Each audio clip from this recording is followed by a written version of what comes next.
This tutorial is intended to assist the students that need help with digital typewriters. The one that we use in class is called Dochub. So I'll go ahead and use my second period here to show you guys how to use Dochub. Before we get into the Dochub though, just a quick reminder, you can always click here on View All and it'll tell you the upcoming assignments that are due. So click View All, and as you can see, I have all of these assignments here. So this one doesn't have a due date. You can see how many people have turned it in. Yeah, once I get all these graded, I think there's going to be some unhappy people, but either way, make sure you use this to check what assignments are due, which ones you've done, and which ones you still have pending. So let's go ahead and go back to Classroom here. I'll click on Classwork, and we are on Introduction and Safety. So the assignment I had my class working on yesterday was the lab assignment here. So this is the frog dissection assignment.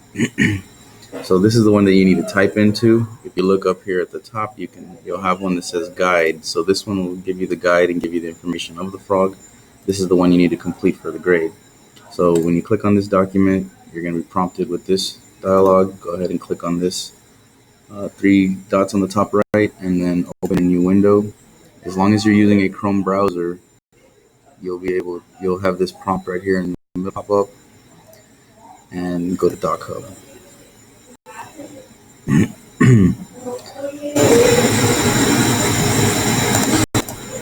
Okay, so once this loads up, I've already actually loaded this on Dochub, so I can click Use Existing.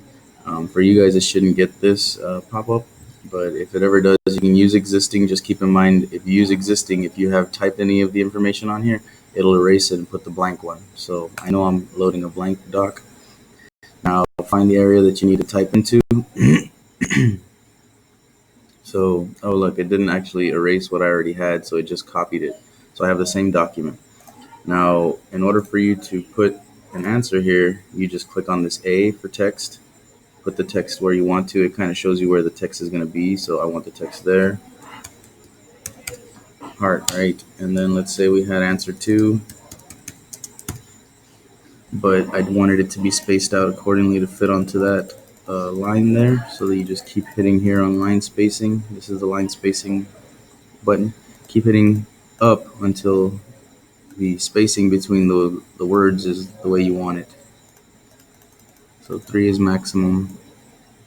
Just get it as close as possible, and there you go. Another way to do this, if you didn't want to do the line spacing, is you could just go ahead and click the text box again, insert another text box.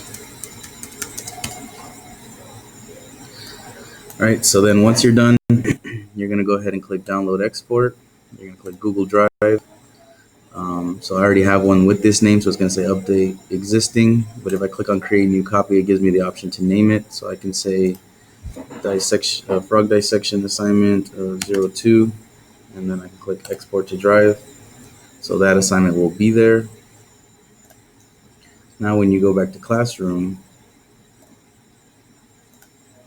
and when you're looking at this assignment, if you click View Assignment, you guys will be prompted with the instructions. On your instructions page, on this area right here, you're going to have a Create or Add. You're going to click there, and you're going to click Add from Google Drive, and you'll add the document you just created. So in this case, it would be Frog Dissection Assignment 02.